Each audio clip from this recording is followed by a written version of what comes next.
Assalamualaikum warahmatullahi wabarakatuh. Alhamdulillahi wa kafa wassalatu wassalamu ala Mustafa wa ala alihi wa sahbihi wa man wafa. Rabbi israh li sadri wa yassirli amri wahlul 'uqdatam min lisani yafqahu qawli. Hello guys, my name is Muhammad Bintang Albarit. In this Brasconia trick activity, I will explain how to sell product. Yang pertama, kita harus bisa menentukan ide produk yang akan kita ciptakan. Dalam masa pandemi seperti ini, kita dipaksa untuk bisa kreatif dalam berkegiatan ekonomi ya. Ambil contoh kita membuat baju batik ya yang memiliki kualitas bagus dengan desain yang sangat menarik sehingga diminati oleh seluruh masyarakat Indonesia. Yang kedua, kita harus membuat sketsa terlebih dahulu produk apa yang akan kita ciptakan. Saya ambil salah contohnya. Nah, sketsa tersebut bisa dijadikan salah satu contoh produk yang bakal kita produksi. Bagaimana sih cara menjahit baju batik ya? Yang pertama, kita harus pembuatan pola baju yang akan dipakai. Kemudian memotong kain sesuai dengan pola yang kita buat.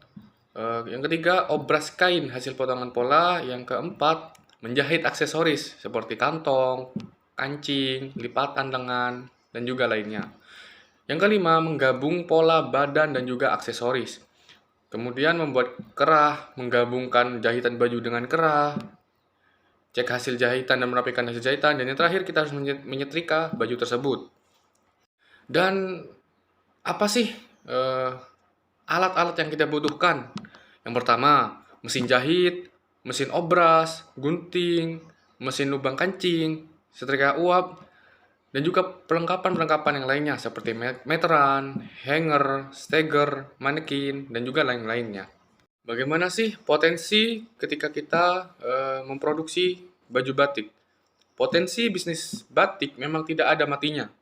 Batik yang merupakan identitas negara adalah warisan budaya yang harus dilestarikan. Apalagi pemerintah juga sudah menetapkan Hari Batik se-Indonesia untuk mempertahankan dan mengembangkan perbatikan Indonesia. Tentu ini adalah peluang yang menjanjikan bagi kita untuk terjun ke bisnis batik.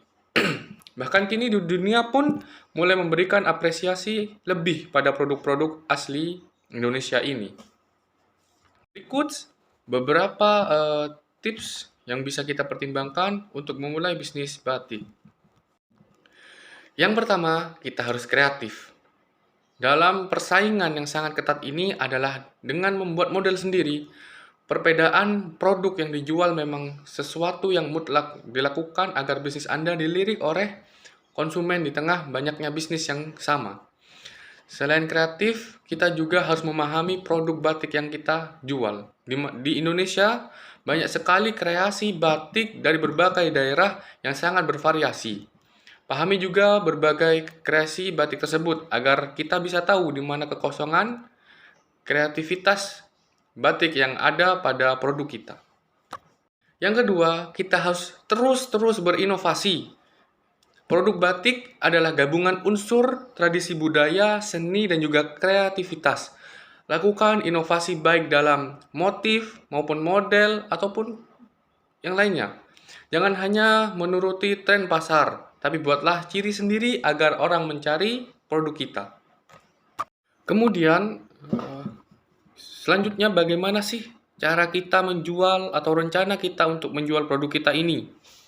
Yang pertama, kita bisa memanfaatkan teknologi. Dengan berkembangnya zaman, teknologi internet bisa untuk mempromosikan produk-produk yang kita akan jual tidak hanya pada pasar dalam negeri. Penjualan melalui internet juga sangat efektif untuk memasarkan produk secara global, sekaligus memperkenalkan produk yang akan kita jual ke pasar-pasar internasional. Kita dapat menggunakan berbagai media pemasaran online secara gratis dengan penggunaan teknologi ini. Kita juga bisa membangun atau membuat website kita sendiri untuk bisnis kita. Selain menampilkan beragam koleksi, kita juga bisa memberikan artikel bermanfaat. Yang kedua, kita bisa membuka showroom batik yang dimana dalamnya terdapat banyak stok aneka macam model baju batik yang kita produksi, ataupun aksesoris dengan bahan batik lainnya. Ruangan showroom ini kita bisa bikin senyaman mungkin. Kita bisa menciptakan desain ruangan yang menarik dan juga nyaman, sehingga membuat pengunjung senang untuk datang ke toko kita, ke showroom kita. Dalam mendirikan showroom ini tidaklah besar serta mewah. Ruang yang kecil pun masih bisa digunakan asalkan didesain dengan menarik mungkin, dan juga kita bisa memanfaatkan ruangan di rumah yang tidak terpakai.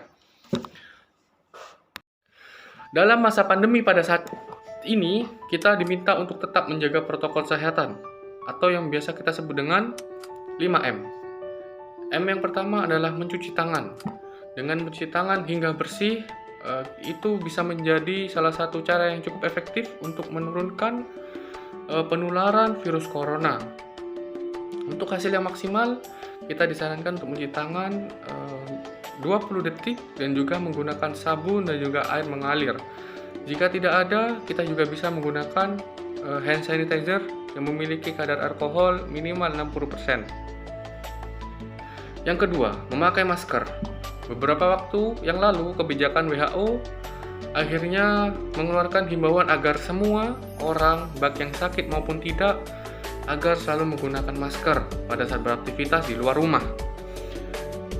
Kebijakan WHO ini juga sempat ditegaskan oleh Presiden kita, Presiden Joko Widodo, yang dimana kita perlu menggunakan masker di dalam rumah ataupun di luar rumah ketika terdapat anggota keluarga kita yang terinfeksi COVID-19, terdapat anggota keluarga yang berpotensi terkena COVID-19 karena aktivitas yang di luar, merasa terjangkit atau mengalami gejala COVID-19, ruangan yang sempit dan juga tidak bisa menjaga jarak yang minimal 1 meter. Yang ketiga, kita harus menjaga jarak. Protokol kesehatan lainnya yang perlu dipatuhi adalah menjaga jarak. Protokol kesehatan ini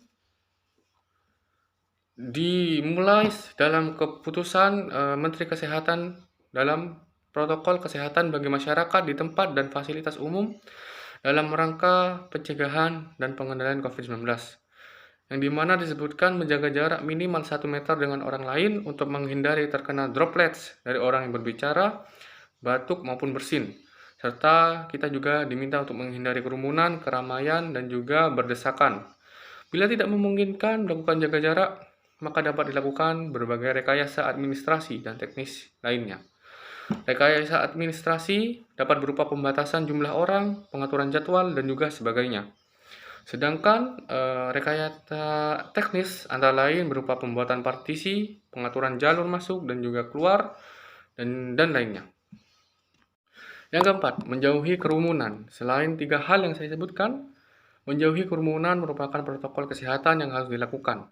Menurut Kementerian Republik Indonesia, masyarakat diminta untuk menjauhi kerumunan saat berada di luar rumah. Ingat, semakin banyak dan semakin sering bertemu orang, maka kemungkinan terinfeksi virus corona pun semakin tinggi. Oleh sebab itu, sebaiknya kita menghindari tempat-tempat keramaian, terutama bila sedang sakit atau berusia yang di atas 60 tahun. Menurut riset, lansia dan pengidap penyakit kronis memiliki resiko yang sangat tinggi terserang virus corona. Yang kelima, mengurangi mobilitas. Virus penyebab corona bisa di mana saja. Jadi semakin banyak kita menghabiskan waktu di luar rumah, maka semakin tinggi pula terpapar virus corona ini. Oleh karena itu, jika kita tidak ada keperluan yang sangat mendesak, maka tetaplah di rumah. Menurut Kementerian Kesehatan, meski sehat, tidak ada gejala penyakit, belum tentu ketika kita pulang ke rumah dengan keadaan yang masih sama. Karena virus corona dapat menyebar dan menginfeksi seseorang dengan sangat cepat.